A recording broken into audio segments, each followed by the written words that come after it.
Ajayi expressed confidence that the project would improve the economy of the state and its people.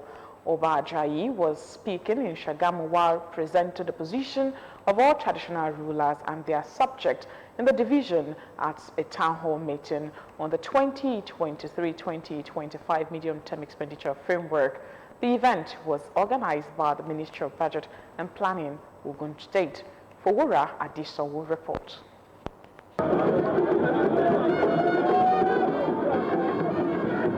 The town hall at the Palace of the Akarigbo of Remo was filled to capacity as a huge number of people thronged the venue for the meeting organized by the Ogun State Ministry of Budget and Planning for their input into future planning and expenditure of Ogun State.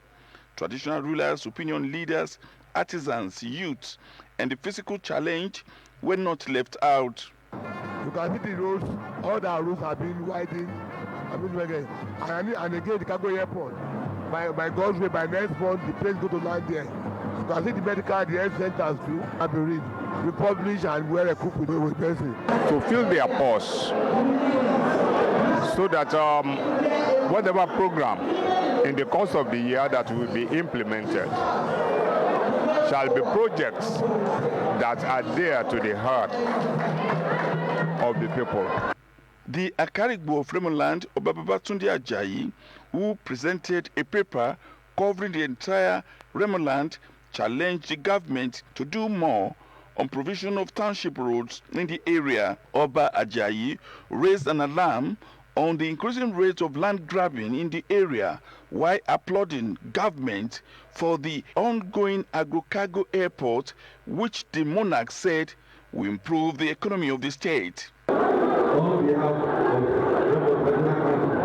Excellency, thank you for holding this meeting in Remo. Muhammadu Buhari has approved the disengagement of the interim administrator of the Niger Delta Development Commission, NDDC, Effiong Okon Akwa.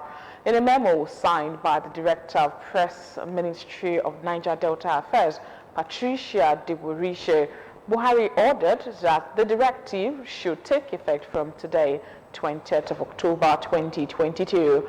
Akwa was appointed interim administrator of the commission for the duration of the forensic audit into the operations of the NDDC, which has now been concluded.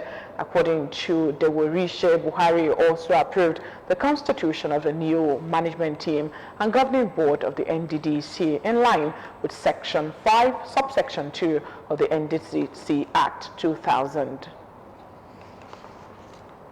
No fewer than 10 people were burned to death in a tanker explosion at Araromi on Lagos-Ibadan Expressway on Thursday. The sector commander, Federal Road Safety Corps in Ogun State, Ahmed Umar, confirmed the incident to newsmen in Abeokuta. Umar said that the accident occurred around the corn oil in Araromi before Shagamu interchange on the expressway. According to him, 5 vehicles were burnt in the region Inferno. He said that victims of the accident were burnt beyond recognition. According to him, the vehicles involved in the accident are a Mack truck marked AKL 198ZT, an Iveco truck with no registration number, a Mazda bus marked FFE 361XB, an unmarked Hobo truck, and the Mack tanker. He attributed the cause of the accident to speeding by the driver of the Iveco truck. He added that the Mazda bus was engulfed by the fire, saying that all those that died were in the bus. He added that the deceased has since been taken to the Olabisi Onabanjo University Teaching Hospital, Shagamu.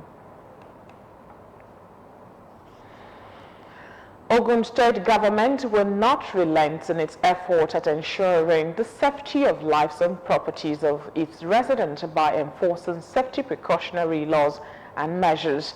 This was again reiterated by the State Commissioner for Special Duties and Intergovernmental Affairs, Mrs.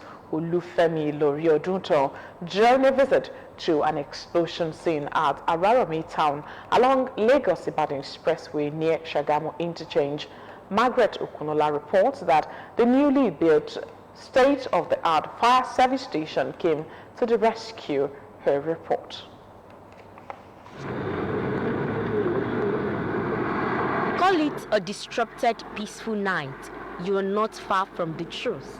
As a fire explosion rocked Araromi town along Lagos-Ibadan Expressway near Shagamu Interchange, the fire incident, according to eyewitnesses, started when an incoming truck, which was assumed to have lost control, ran into a loaded packed tanker, leading to oil spillage and subsequently a fire explosion. An incoming 14-passenger bus ran into the explosion. A preliminary assessment from the point of impact to the resting impact reveals that people lost their lives in the incident. The trucks being parked at the Lagos-Ibadan Expressway should have parked maybe 100 meters away from the main road. Assuming they are parked away, all this will not have happened. We just advise the public and all those road users to park in a safe place, which is outright the road. Worldwide, economy moves on 24-hour basis. We in the FRC, we advocate where we discourage people from night journeys, but we cannot stop people from embarking on those journeys. This kind of incident occur in the night. So what we do apart from that advocacy campaign against night journey is we are going to institute night surveillance now. And to do that, of course, we need backup of armed security personnel. The driver of the packed tanker, also too traumatized to grant an interview, said it happened around 2 in the morning as he had earlier parked to answer the call of nature.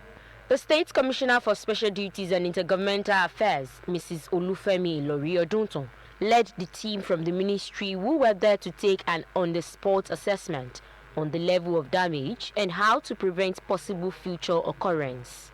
Mrs. Olufemi Ilori-Odunton assures the public of the state government's readiness to safety of lives and property. We're so sad to hear the news. Fortunately, our fire department, Ogun State Fire Department, on hearing the news, of course, the quick and rapid response to come and save the incident and the situation. There's going to be a law again. They're going to review it. All the trailers should not park on the main road. They should find a safe place to park their truck. With security agencies, men of the state and federal government fire services departments, men of the state's traffic compliance and enforcement corps fully on the ground, normalcy gradually returning on the route and the environs. Margaret Okunola, OGTV News. And of course, we'll be moving to the United Kingdom, where Liz Truss' resignation as the Prime Minister of the United Kingdom after a month and a half in office has generated issues and created public discourse.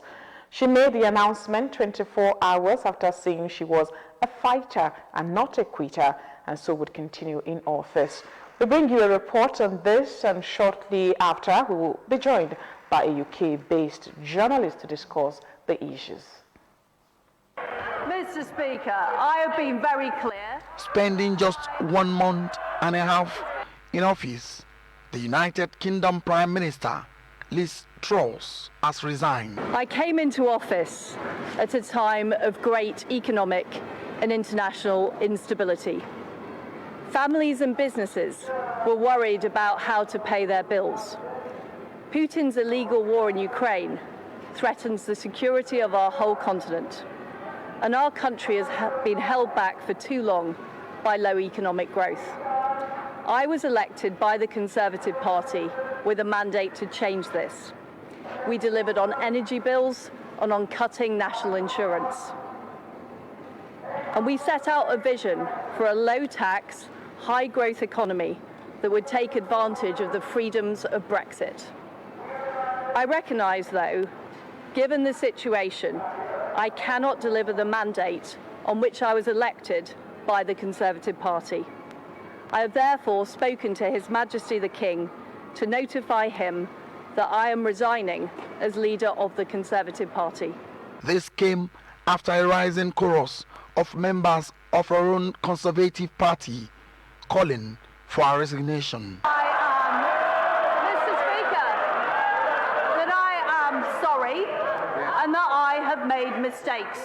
But the right thing to do in those circumstances is to make changes, which I've made, and to get on with the job and deliver for the British people. And Mr. Speaker, we've delivered the energy price guarantee, we've helped people this winter, and I will continue to do that. But Truss said she would stay on until a successor is chosen next week. Morning, I met the chairman of the 1922 committee, Sir Graham Brady. We've agreed that there will be a leadership election to be completed within the next week.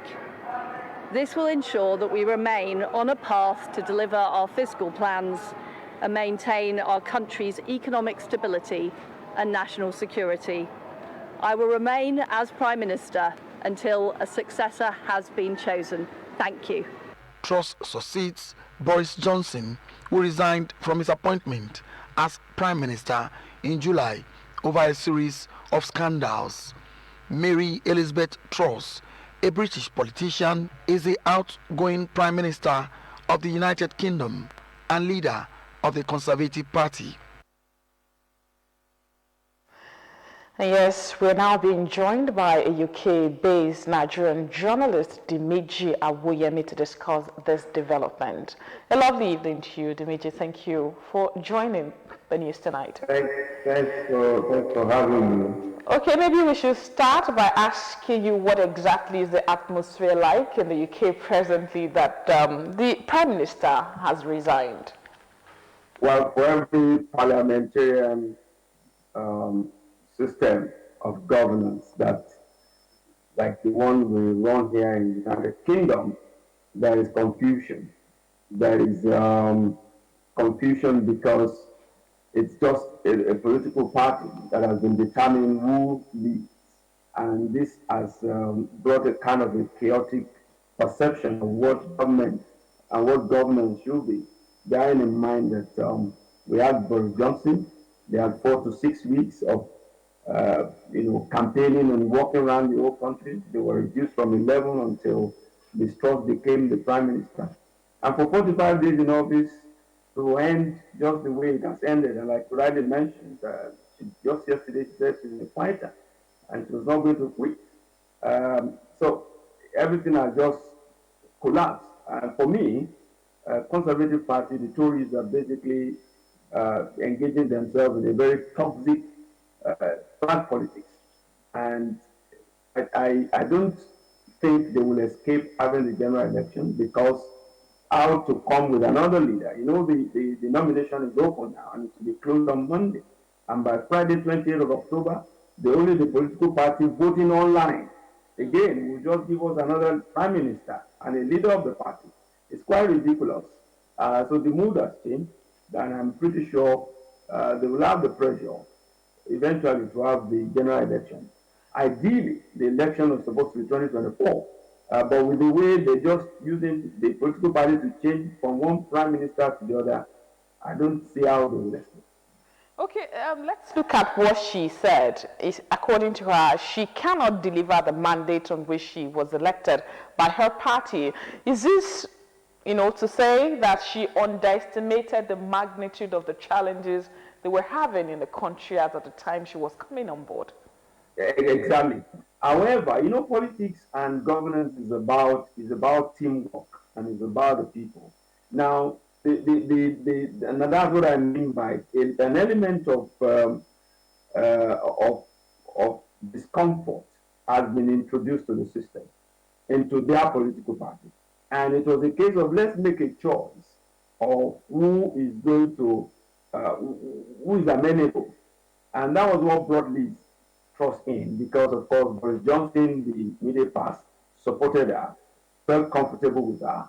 And so when she said that she got that mandate, quite right, but she went out to say, I want to bring about low tax, I want to bring about economic growth. Unfortunately, the 6 weeks of running around, and it was just looking at people who were laughing, people he likes, like the former, not even Jeremy On, the current chancellor, quoting that, they've been together, they're friends, and that in himself is an egghead. I mean, he's an intelligent person, but they were not paying attention to the enormity of the problem. People are talking about energy bill. They're talking about the interest rate on their mortgage has gone up. They're talking of the day-to-day cost of living. So instead of them to pay attention to that, the approach cannot be uniform, as it were. The intention is to look, let's bring the tax down, let's work around economic growth. But for the people who are the chairmen, the executives in the private sector, if you want to, I mean, if you bring that in, we'll clap for you. But if anyone comes in now, like they want to say, look, let's go back to 20%. Let's get this, tax off. So you see that it's an environment of though a welfare government, but for the conservatives, they still believe that you don't give it all. So for the average people on the street, what they are saying is, look, we need to survive. The cost of water, the cost of putting on the heating, the cost of electricity is gone up. When I go to fill my tank, I can't, I do it at £100. So how do I feed my family? And there's no increment in salary. So that's the situation. And so they've got, but you describe this as a state of confusion presently in the UK. Is this so much of her gender and her age? Because some people are saying that this confusion maybe because she's so young. I don't know if that's how people are seeing this. As a person, as a politician, she's still going to be a backbencher. She's still going back to the parliament. I mean, she's not removed. She's not stepping down as prime minister and the leader of the party. But what I'm saying in essence is that the confusion is that Conservative Party, except they get their act together, and I don't, that's what I'm saying, this 1 week, the magic they want to produce by bringing another leader in, is on program. For example, Jeremy Hunt is not contesting. He wants to remain a chancellor. And if you look at their polls now on the party's poll tonight on their website, they're asking for Boris Johnson to come back. Who does that? Do you actually think that she exhausted all the available options before that resignation? She did, because but the support from those who were around her wasn't there. It wasn't robust. When a chief whip, he tells you, I don't want to be chief whip again, and Home Secretary, with her error, only for her to drop a letter and still be insinuating that I don't know the direction of this government.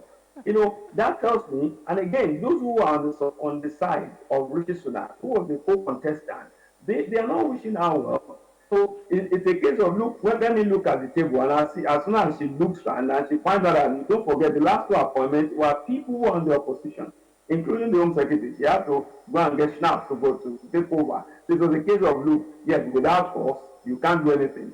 So as soon as she looks at the numbers and she finds nobody to speak for her, nobody to support what she stands for, she said, look, no tax, economic growth, and let's go on together with it. And the support is not there. There's no need to be staying there and be struggling. It will end the way it has ended. Maybe you prolong it. What are the possible implications of our decision on the Conservative Party, one, and of course the UK's, and of course the world's economy? Yes. So on the side of the economy, you see now that a little bit of stability came as soon as Jeremy Hunt announced and removed